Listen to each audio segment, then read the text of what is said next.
I'm speaking today with Amy Nelson from the Pioneer Press. Amy is the social media editor, the travel and features team leader, and she's been here for 14 years. Amy, you've seen a lot of technology and digital influence at the newspaper.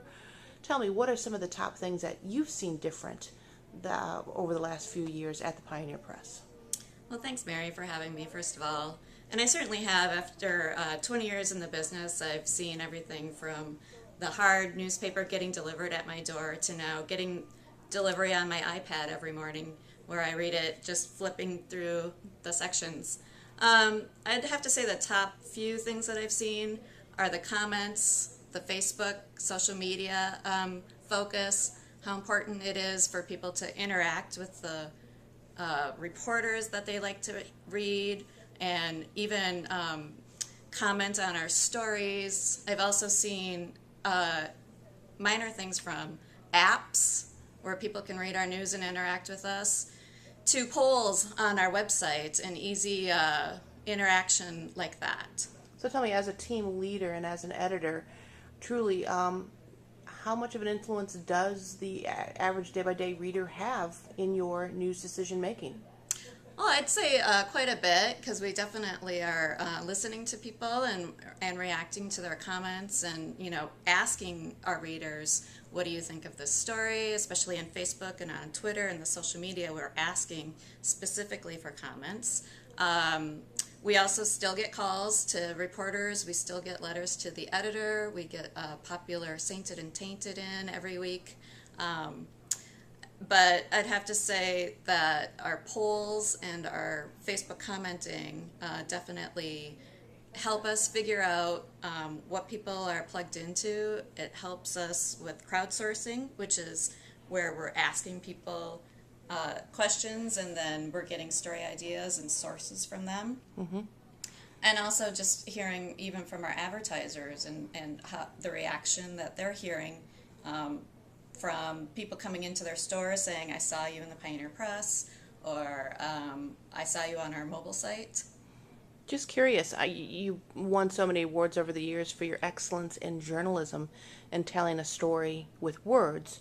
Well, now, and your photography, I'm sure, has won many awards as well. Now that you can put live action and have platforms that can deliver it in a much more immediate term with video and audio and things like that, what kind of a difference has that made for that type of feedback and that type of excitement that you can now deliver when delivering the news? That's a good question. We have definitely had to rethink the way that we do some storytelling. One of our award-winning videographers, Ben Garvin, is an excellent photographer as well, but we have to think about the story arc and the way that we tell the story, getting different sources in there, getting different images in there.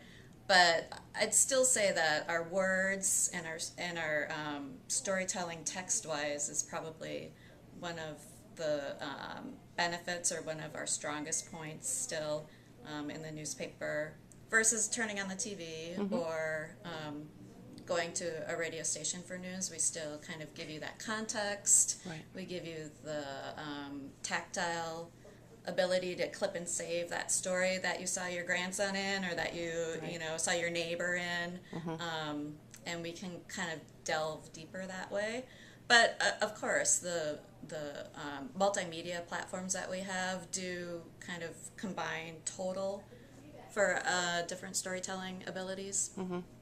And so have you found it a challenge, or actually, more liberating, that you have to learn how to tell the story both in 140 characters, but because you now have the digital medium of web, you can actually have a for more information go here Right. type of, so you can actually, whereas you might have had only column space for a 100-word story, you could now maybe make a 300-word story. Go broader. Yeah.